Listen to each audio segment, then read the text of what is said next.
臣包拯叩见吾皇，万岁万岁，万万岁！平身，谢万岁。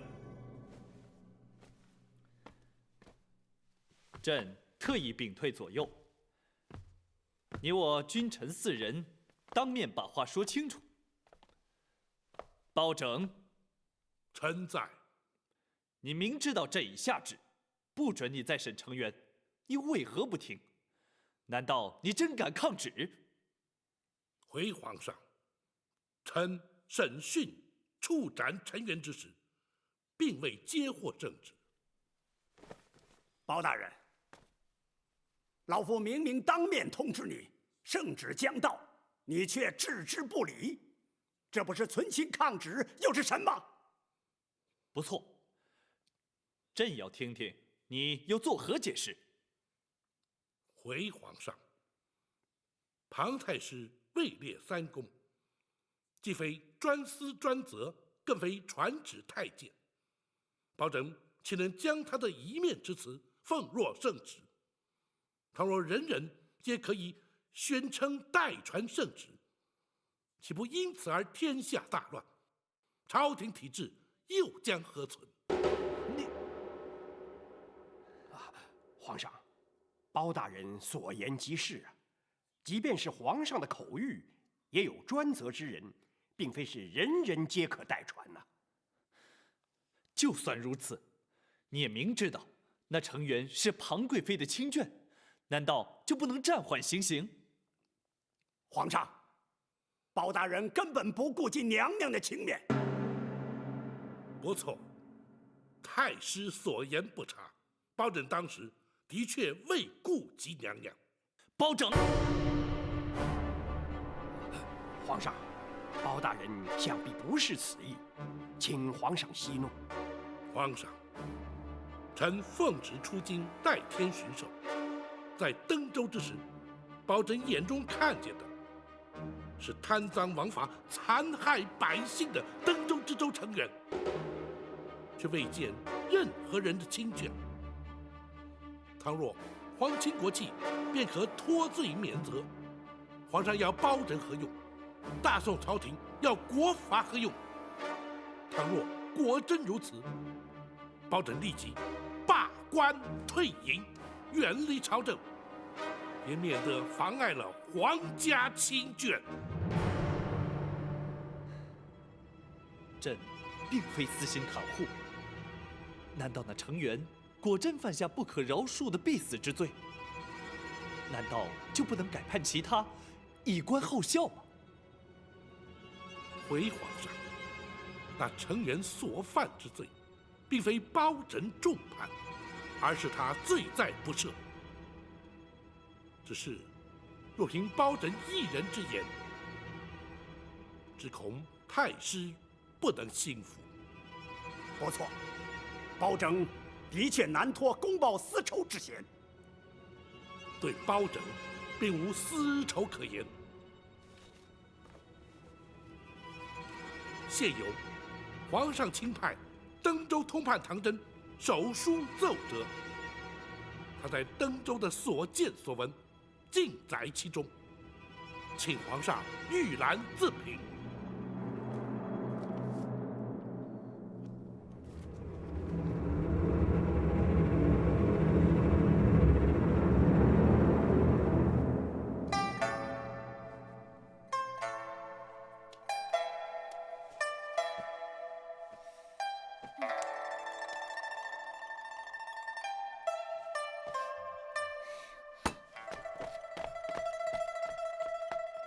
公孙先生，包大人进宫会不会被皇上降罪啊？这很难说，这要看皇上究竟是讲理还是徇私。要是皇上不是徇私护短，他怎么会下了那不该下的圣旨？就是嘛，要是和皇上沾亲带故的人都可以有特权，那还要什么国法？干脆叫皇家去管事，满朝文武都可以回家养老了。哎，公孙先生，叫包大人不要干了，告老还乡还落得轻松。公孙先生，这件事恐怕连我都无法接受。难道真的要等大人被皇上罢了官以后再说不成？不，或许皇上会因为宠爱贵妃而难免护短，但是他不是一个昏君。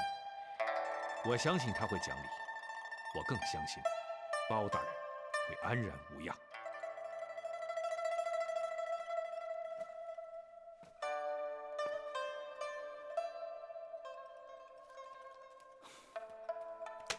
哼，好大胆的成员，他的确该杀。皇上，庞吉，你要贵妃向朕诉苦，让朕下了一道不该下的圣旨。若不是在登州的是包青，你险些让朕变成了一个不明事理的昏君。臣罪该万死。幸亏包青坚持，朕才没有铸成大错。你还不向包大人认错？这怎么，你不肯？老臣不敢，老臣遵旨。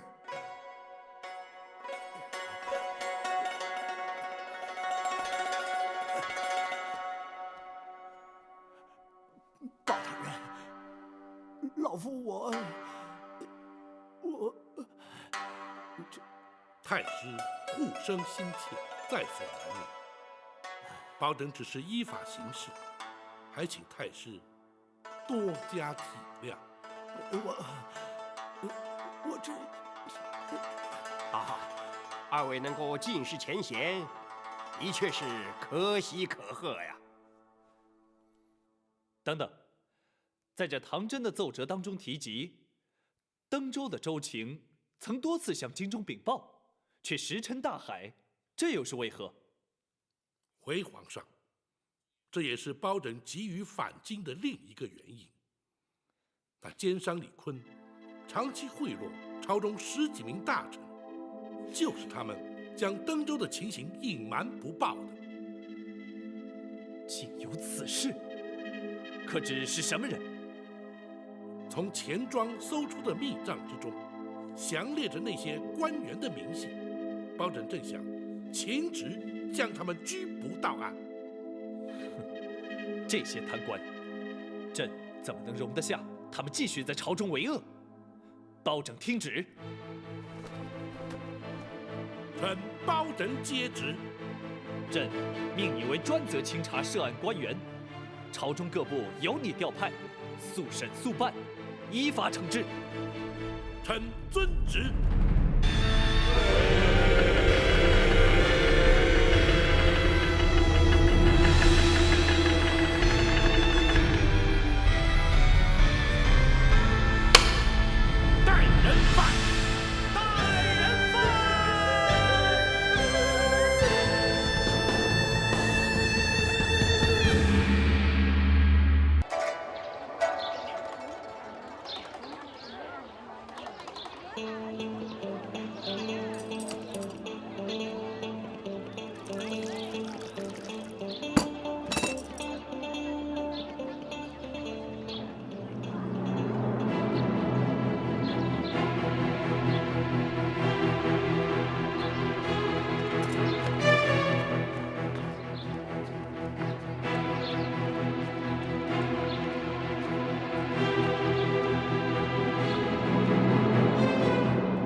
手下一时疏忽，没想到严冬会在钱庄之内等着刁赞，没能保住他的性命。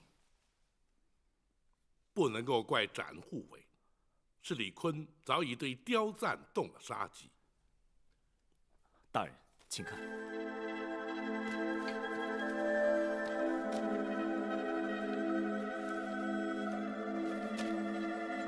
这是在钱庄找到的。章程集锦放在刁赞的尸体上。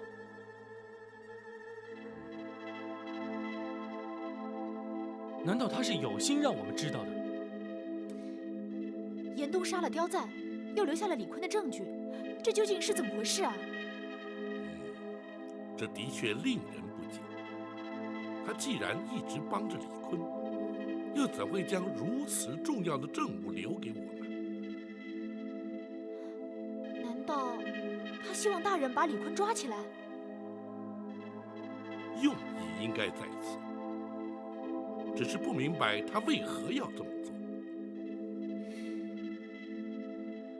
辽东严家在江湖上很有声望，我一直都奇怪，严冬怎么会帮李坤这种人？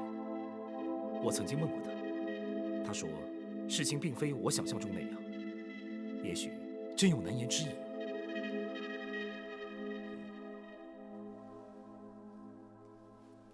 大人，账册之中的确是有成员的户头，而且数量相当的惊人。除此之外，还有其他人名，应该是登州的官员。好啊，这样就可以知道在州衙里面有哪些人和成员一样贪赃枉法。对你日后掌理登州州政大有帮助。是。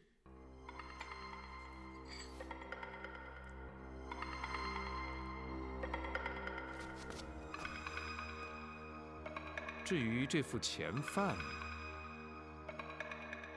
究竟是不是假的钱具？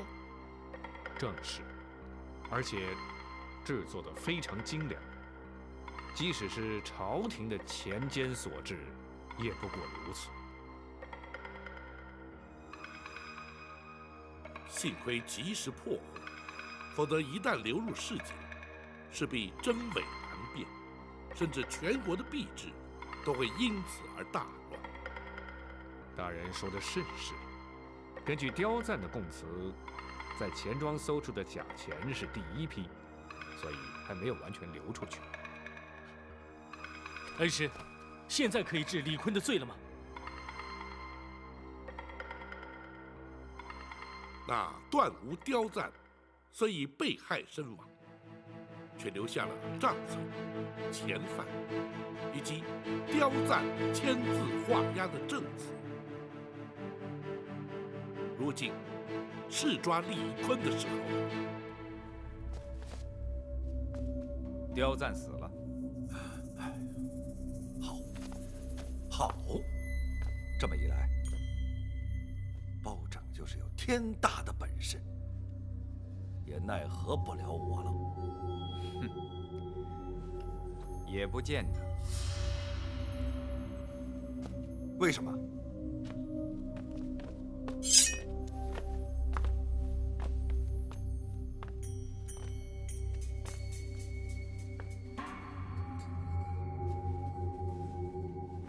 我在钱庄等刁赞，可是他和展昭已在门外见过面。那又如何？他交给展昭2样东西。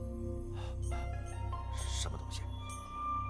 我没看清楚，好像一本类似账册的东西，还有一副模具。什么模具？好像是造假币的模具吧。可恶！这个刁赞竟然藏了一副钱范，你为什么不给我抢回来？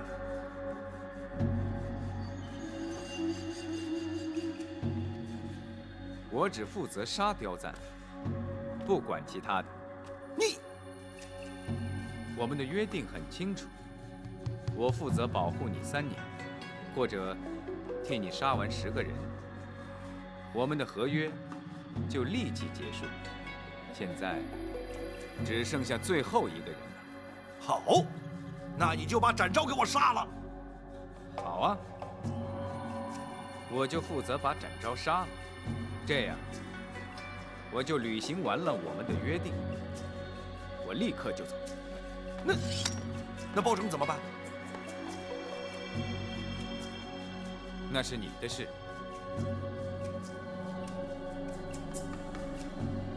好，那你就把包拯给我杀了。包拯一死，我就不相信唐真能办得了我。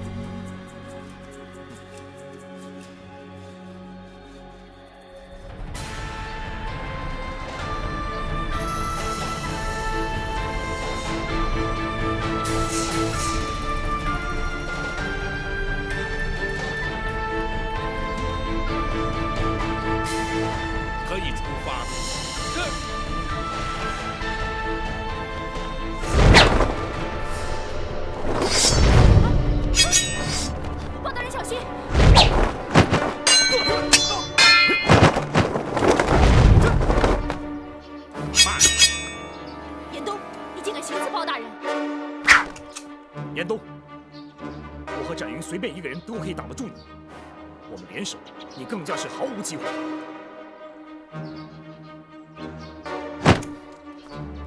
用你的第3刀吧，让天下人看看严三刀的后人是怎样刺杀青天包大人的。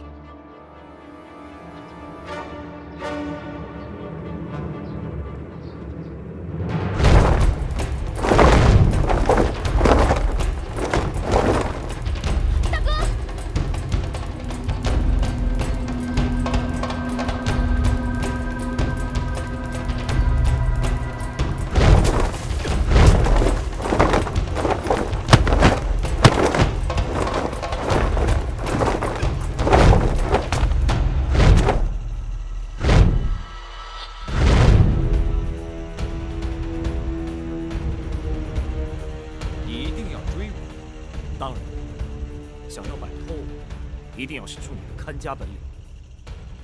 不要逼我，我们不必生死相搏。你要刺杀包大人，我要保护包大人。只要立场不变，我们必须要生死相搏。好，我也正想和南侠展昭较量一下。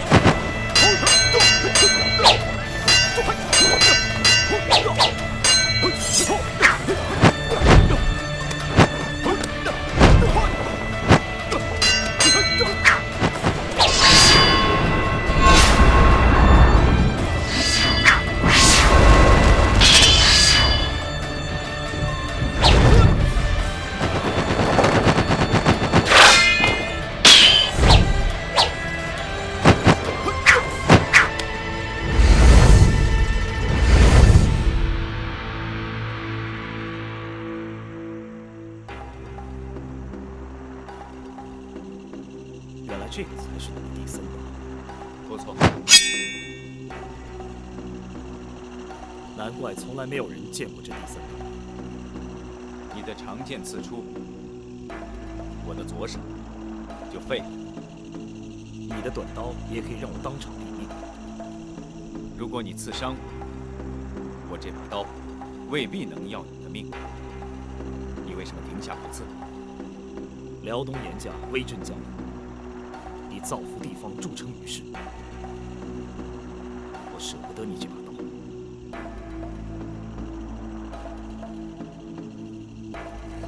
你又为什么不杀我？唯有真剑客才会剑下留情，因为你剑下留情，这把刀也杀不了我。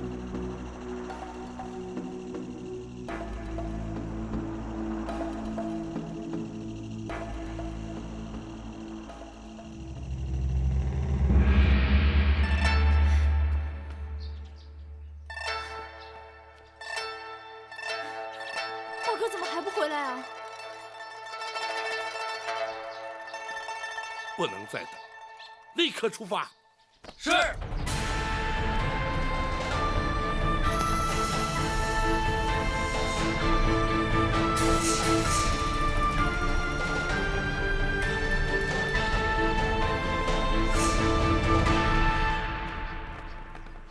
3年前，辽东遇上史无前例的大旱，10万百姓沦为灾民。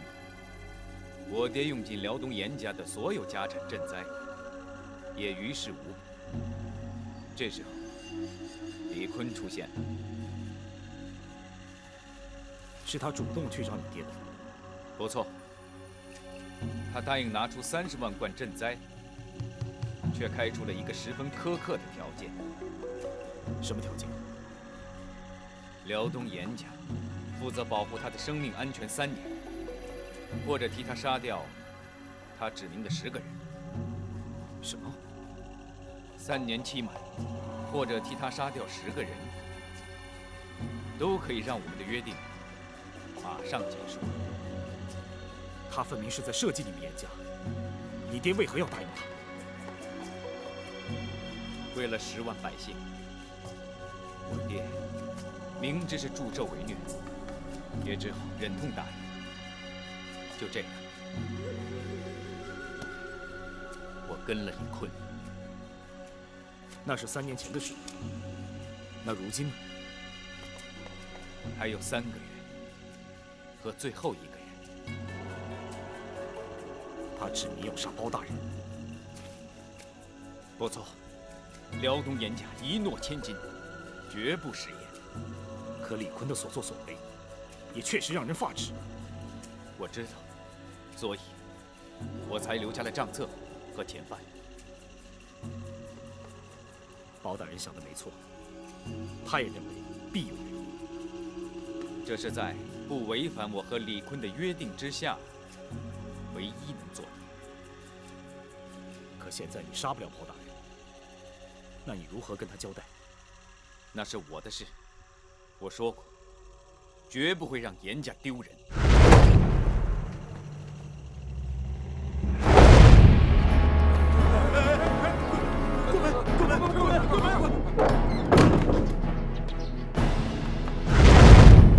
大人，哥，你回来了，严冬呢？他先回来了，应该已经进府了。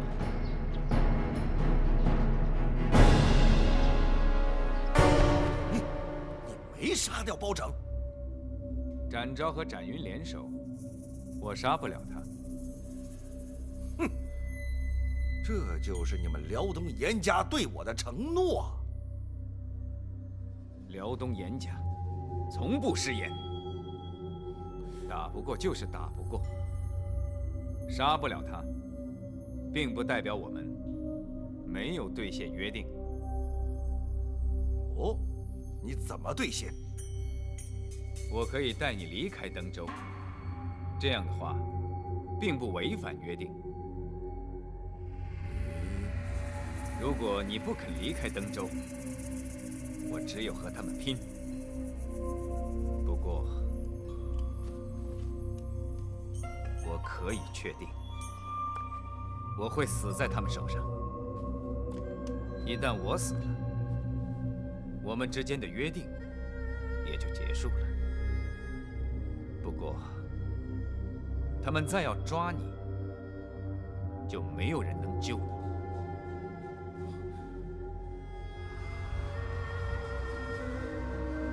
好，我们走。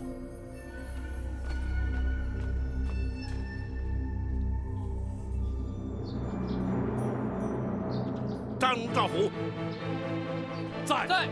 闯进府去，将李坤拘捕到案。是。走。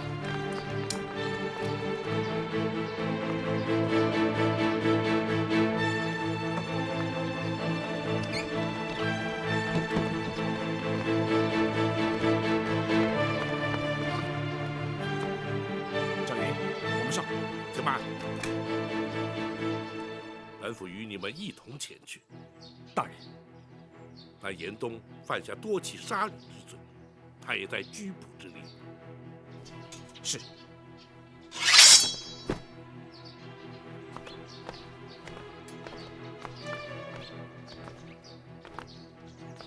李坤，本府依法将你拘捕到案。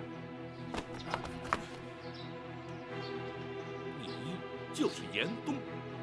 正是。你杀了段无刁赞，也在本府拘捕之列。杀人偿命，严冬无话可说。可是，请包大人让我交代清楚之后，再抓我也不迟。你说，辽东严家对李坤曾有承诺，严冬不能言而无信。哦，这3年来，李坤作恶多端。严冬，你不要忘了严家的承诺。我不吃你的所作所为，并不违背我们之间的承诺。若不是碍于辽东严家的承诺，不等包大人抓他，我也早就杀了他。严冬，你放心，严冬不会言而无信。可是，如果现在有人要杀你，谁要杀我，你就杀谁。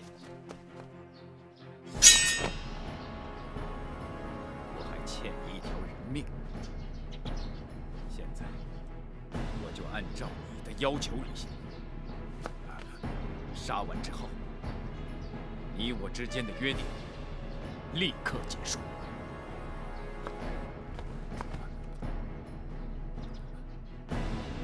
但要杀李坤的，不止展昭一人。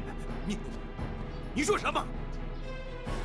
江湖世家严三刀第一代弟子严冬，要杀李坤，为民除害。严冬，你们辽东严家不能言而无信，你不能杀我啊！李坤，无论杀谁，辽东严家只能再替你杀最后一个人。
稍后包大人会升堂审讯他们二人，做好准备。是。二位大人，请留步啊！二位大人，怎么了？小人有件事儿，想向二位大人打听一下。你想问什么？死到临头了，是不是要交代遗言啊？程远，你想问什么就问吧。我想问问，庞太师是不是来登州了？庞太师，他来干什么？哼，我知道庞太师是你母舅，可是明天任谁来，结果都是一样，你就死了这条心吧。我还可以告诉你，他没来登州。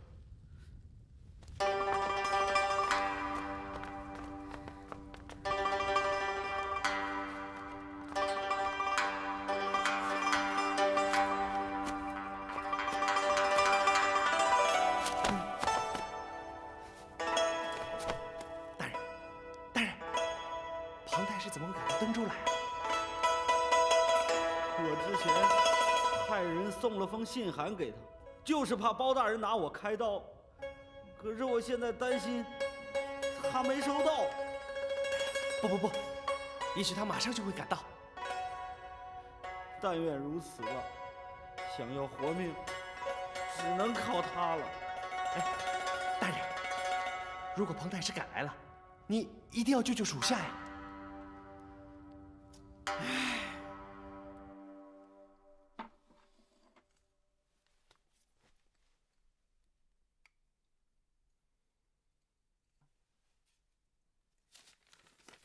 公孙先生，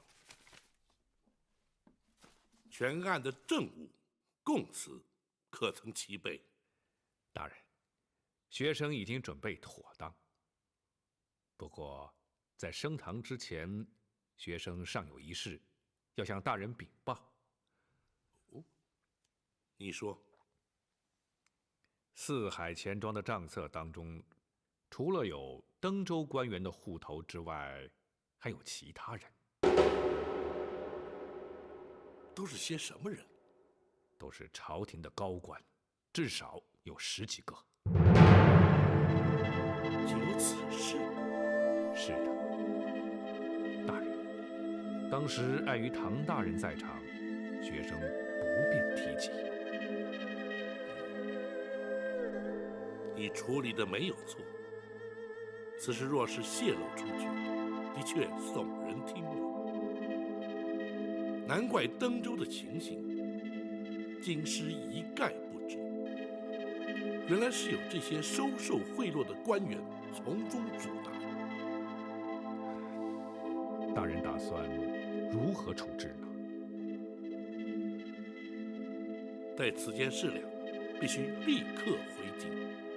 在此之前，切记不得有半点讯息传扬出去。是，学生明白。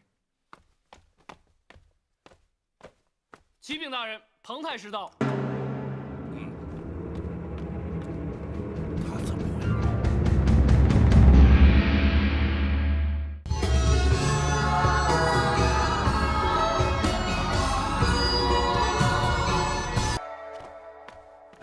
启禀大人，彭太师到。有请。他怎么会赶来？大人，莫非他已接获成员的通知？有此可能。大人，还是暂时不要见他，等升堂定案之后。包大人，包大人，为何不见老夫啊？太师怎会到登州来？可是有何公干呢？我特地前来通知包大人，但是不要对成员治罪。为何不可？皇上已下旨，要包大人不得审理此案。这又为何？包大人，你遵旨就是了，何必多问？敢问太师，圣旨何在？近日就到。太师，空口无凭，要本府如何才行？老夫确信圣旨立刻就到。在此之前，包大人不得审讯成员，一切回京以后再说。太师，圣旨既然未到，凭什么要本府不治那成员之罪？那成员犯下必死之罪，本府怎能饶他？难道仅凭太师一言，本府就要置国法于不顾不成？太师身居庙堂，理当留在京师，如今却为何到登州？所为何来？包大人，那成员是老夫的亲外甥，那又如何？他也是庞贵妃娘娘千岁的亲表哥。太师，本府只问那成员是否违反国法，至于他是谁家亲眷，有何靠山，本府却一概不问。包大人，难道你一点不讲情面？太师，若讲情面，那些因成员贪婪而无辜丧命之人，又将向谁去讲情面？包拯，你抗旨不遵。圣旨未到之前，本府何曾抗旨？你好，我就上你这公堂，我看你敢不敢当着老夫的面杀那成员。本府奉旨办案，怎会不敢？倘若你敢扰乱公堂，休怪本府将你一并治罪。帮城马汉，在。将太师请出州衙之外，不得干扰公堂审讯。如若不听，尽管放手拿人。是。你包拯，你传令升堂。是。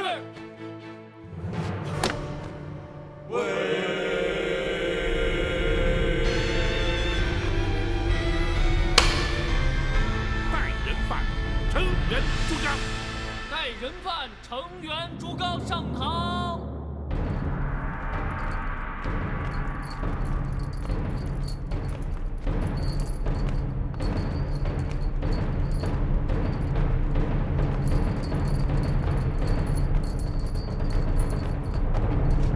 跪下！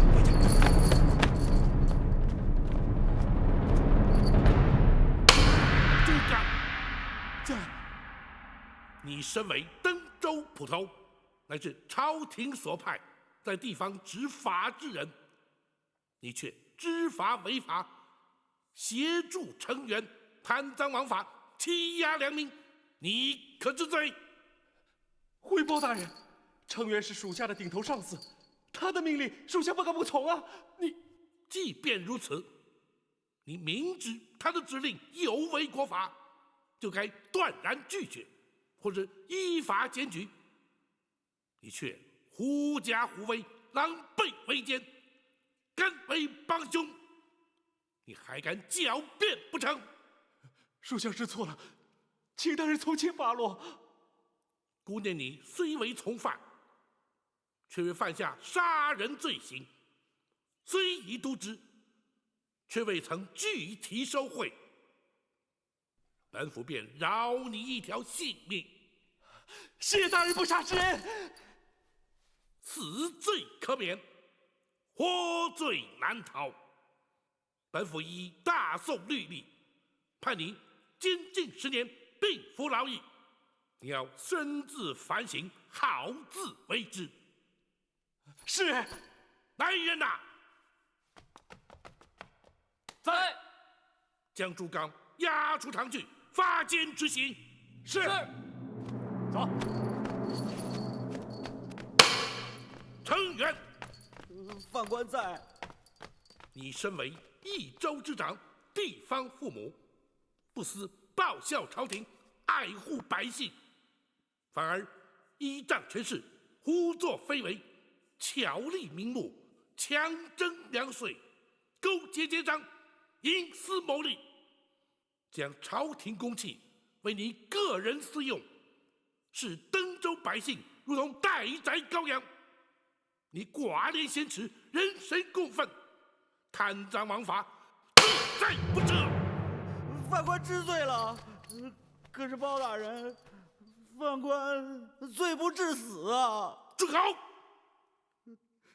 就因你的贪婪无度，多少百姓流离失所，断送性命。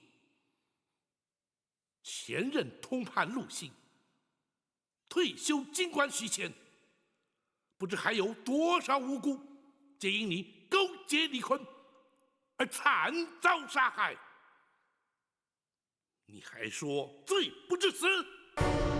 犯官，包大人饶命啊！包大人，堂下听判。登州知州成员贪赃受贿，违法渎职，勾结李坤，共谋杀人。本府奉旨代天巡狩，以大宋律例判你扎刀执行。包大人饶命啊！包大人，来人呐！在。胡子大伺候。是。包大人饶命啊！包大人，下官不敢了。包大人饶命啊！包大人，饶命啊！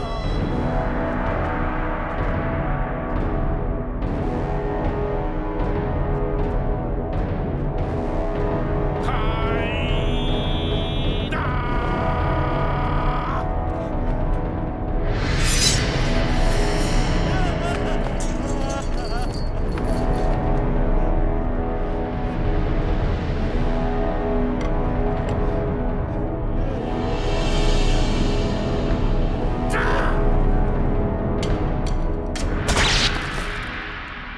包拯，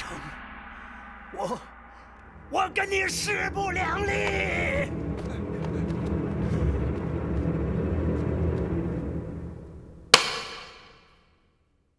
李坤。带人犯李坤上堂。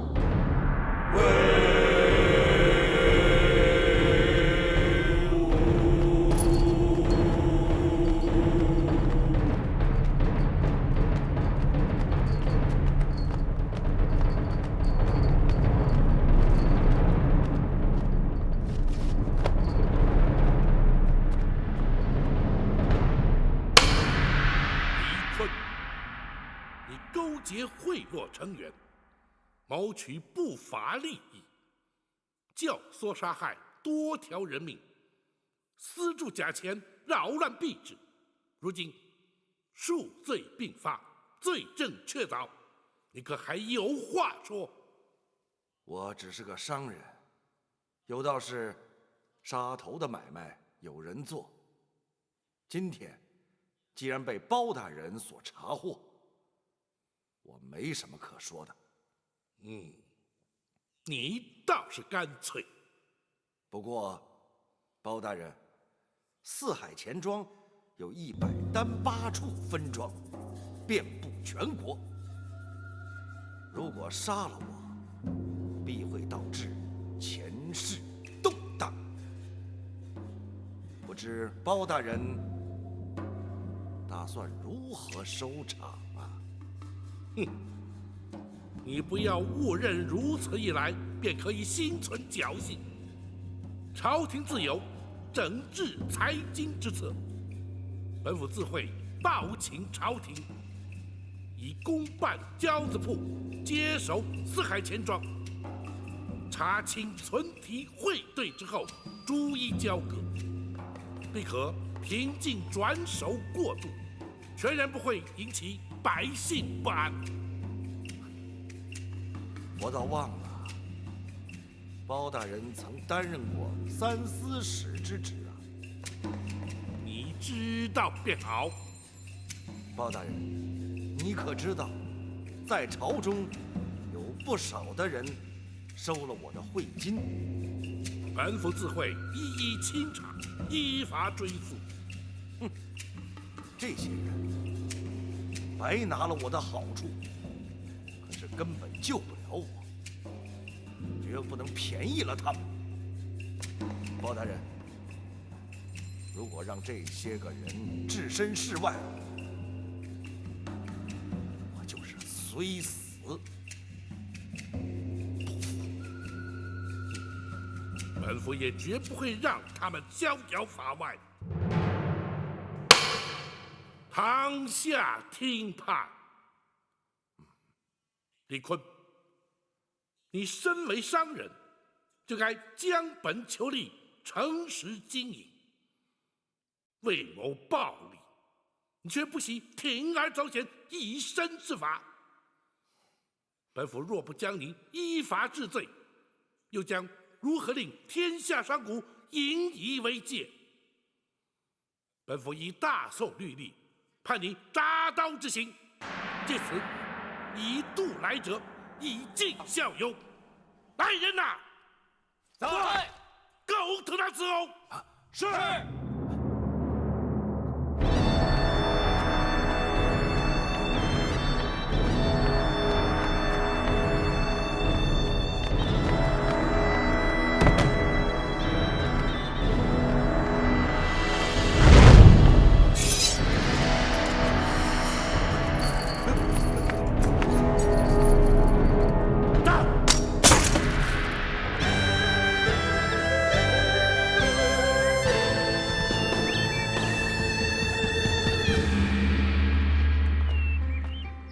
总算尘埃落定，全案结束了。只可惜了严冬啊。其实他也没有别的选择，只能够选择自尽身亡这条路。不过他这一死，总算把严家的声望给挽救了。大哥，我可以问你一件事吗？你说。他的那第3刀，我接不下来。那如果我们联手呢？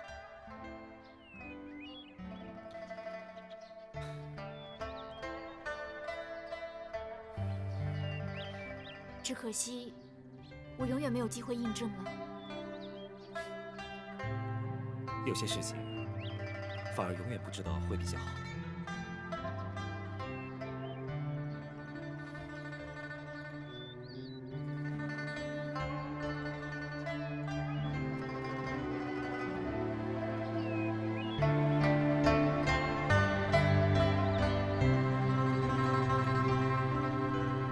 包大人为登州百姓除去大害，老朽党在此替所有百姓向包大人致谢。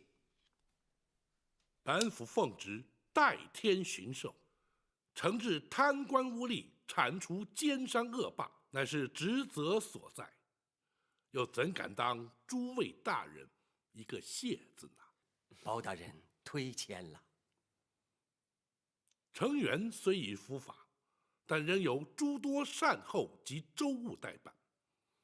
唐大人年轻时浅，阅历稍欠，还有待诸位大人多加协助，也好让登州尽快纳入正轨常规。有劳诸位前辈了。好说，不过我等年纪均已老迈，若是力有不逮之处，还请包大人、唐大人见谅。不，杜大人此言差矣。所谓年纪老迈，不过是体力精神不及年轻人，然而经验阅历却不落人于后。也有曾经在朝中效命过的前辈先进，秉持老而弥坚、退而不休之念，继续贡献心力，那才是朝廷之幸，百姓之福啊！是是。如今全案已破，明日本府即将启程回京，本府就不一一向诸位大人辞行了。老朽恭送包大人。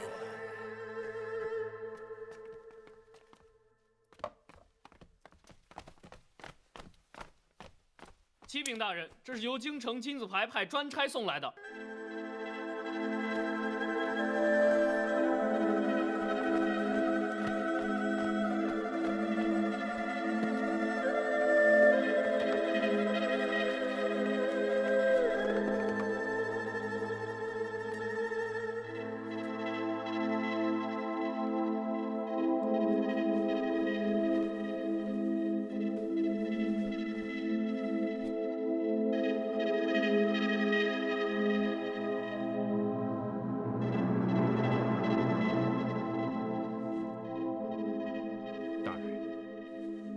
难道庞太师说的是真的？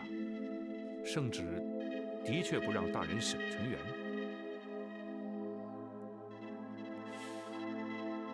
那怎么办？成员已经被处死，圣旨现在才到，大人打算如何向圣上交代？无妨，本府原本就打算回京，将那些收受李坤贿赂的官员一一揪出。如今只是必须尽快出发罢了。我们明日一早出发。是。明日之后，这登州城就全靠你自己了。是，门生会全力以赴。本府会尽快上报朝廷，速派新任知州。你也要依照通判规制，将这段期间所发生的点点滴滴巨细靡遗的向皇上呈奏，本府顺道带回京城。门生会连夜书写完毕。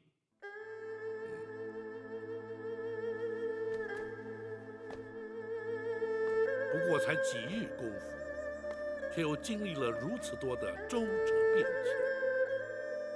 门生也从恩师身上获益良多。凡事并不可一成不变，总得随机应应。然而唯独秉持大公无私之心，却是放诸四海，而且准啊！门生谨记恩师教诲。大人明日又要车马劳顿了，还是早些就寝，也好养足精力。好吧，你们聊，本府先回房歇息。门生恭送恩师。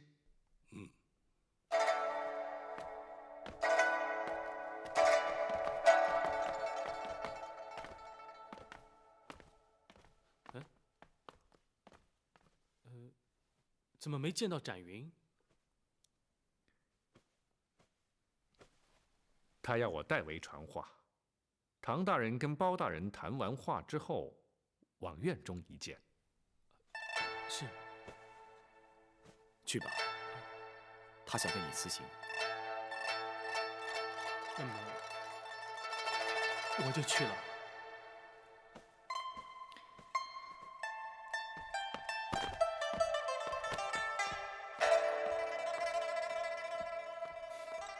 真不知道展云又在打什么主意。哼，没什么，就像展护卫说的，他只是向唐真辞行罢了。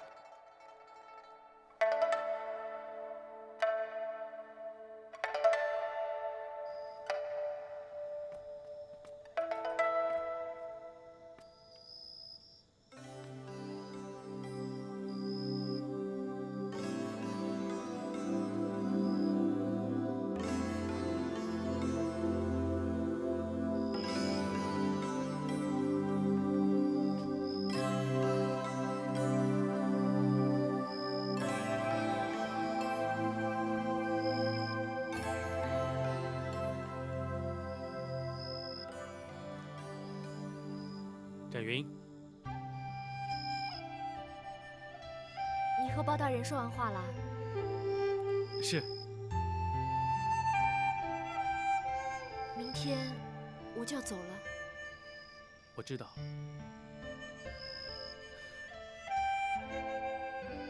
可能从此之后，我们都没有机会再见面。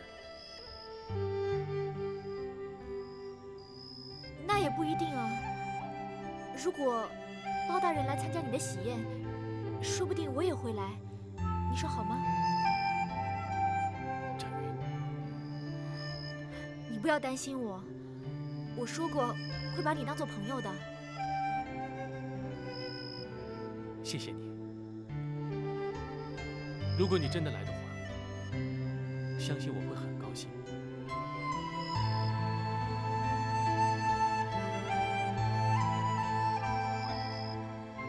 其实我一直都很好奇，如果你没有定亲的话，如果我没有定亲的话，我会在你向我表示之前，已经向你表示。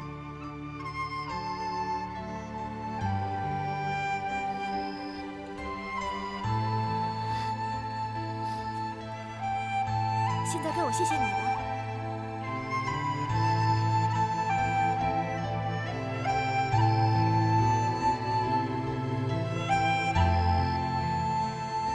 父母之命，媒妁之言。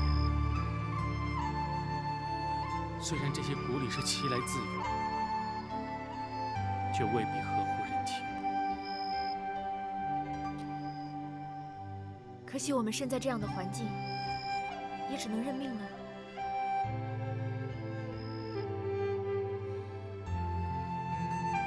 希望终有一日，每对男女都可以随心所欲，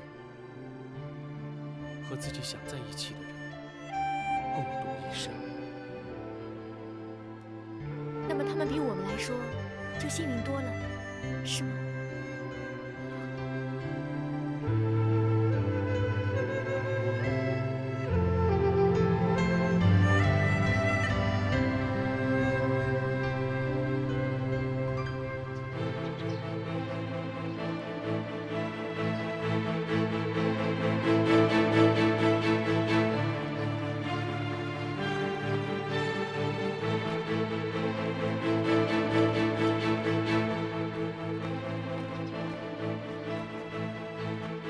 恩师，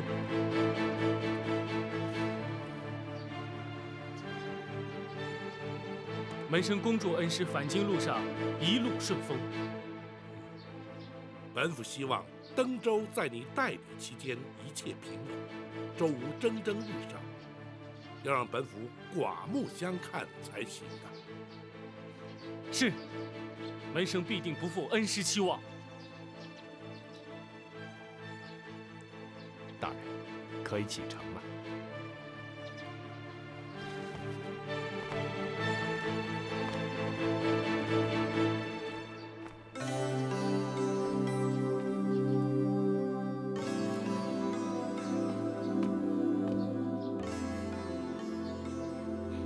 别的我也不多说了，我相信你一定会是个好通判，将来会是朝廷的好支柱，老百姓的好父母官。谢谢你，我不会让你失望。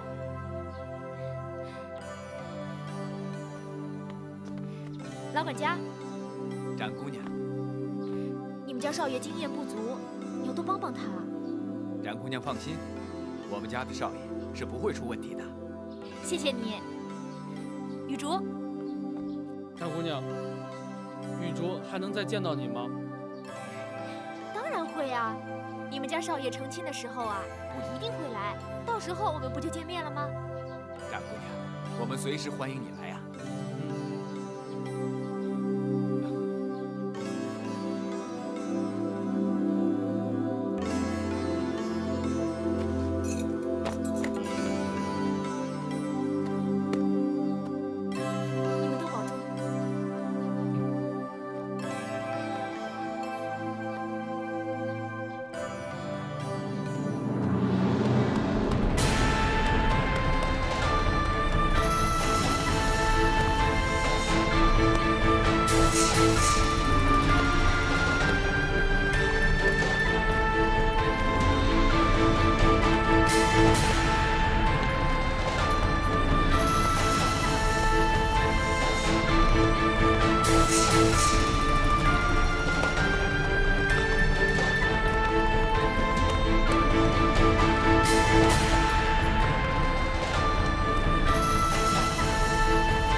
来人！开始，被教进宫。是。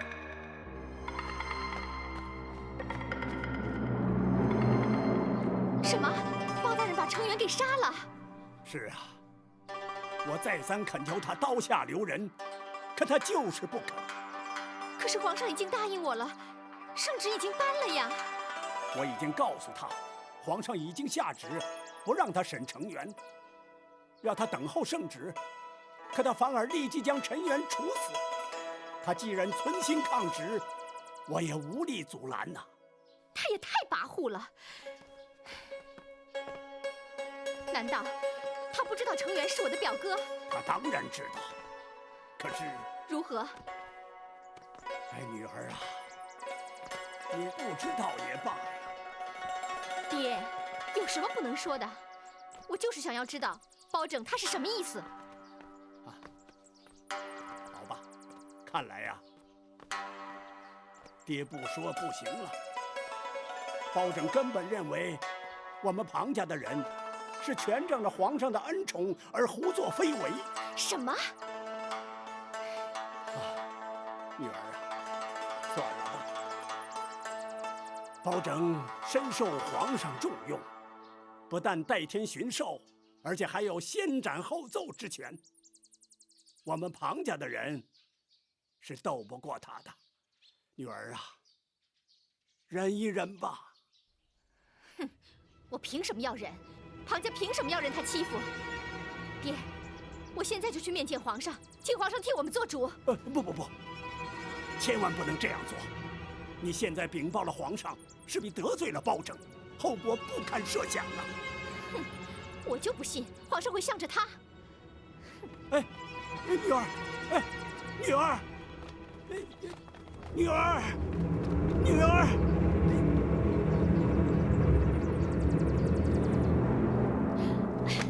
请皇上替臣妾做主。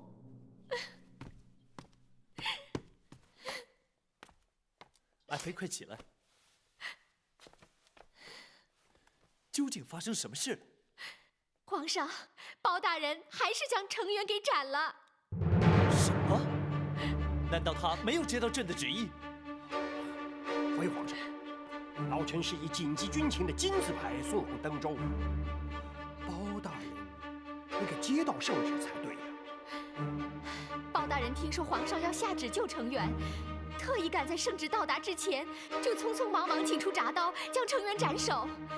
他这根本就是存心想违抗皇上的旨意。岂有此理！包拯竟敢如此胆大妄为！皇上请勿动怒，包大人忠心耿耿，绝不会抗旨不遵。想必是处死程元在前，圣旨到达在后，为时已晚了。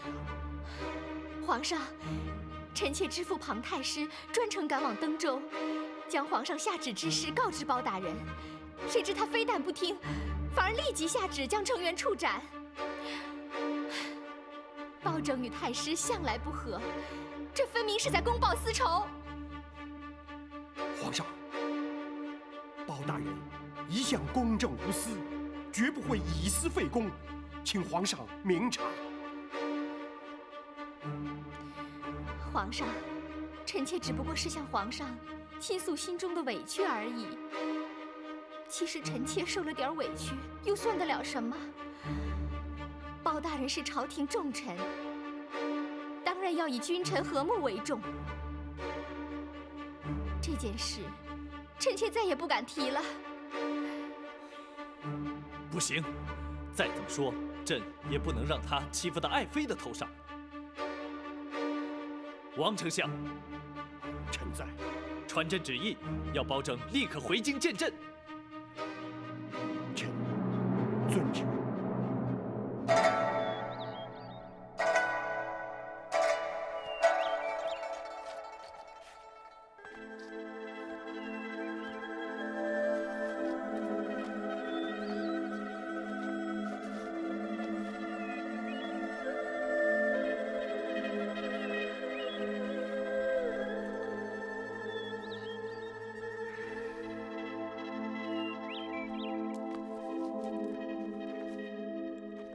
大人还在为回京之事感到不安。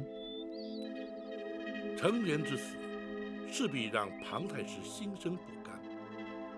倘若他煽动庞贵妃，向皇上进谗言，大人，请恕学生多言。大人前往登州查办通判一案，乃是圣上的旨意。如今查明真相，依法处置，皇上又岂会对大人有所责罚呢？公孙先生有所不知，登州查案虽是皇上所派，但将程元处斩，却不在原定计划之内。皇上降旨阻止本府审讯程元，便是为此缘故。大人是担心皇上会因此而降罪。对，这些年来常因据理力争而触犯圣明，遭皇上降罪贬黜，更是不计其数。本府又岂会在意？怕的是，若不能将那些收受李坤贿赂的官员绳之以法，让他们逍遥法外，本府岂不是有愧之身？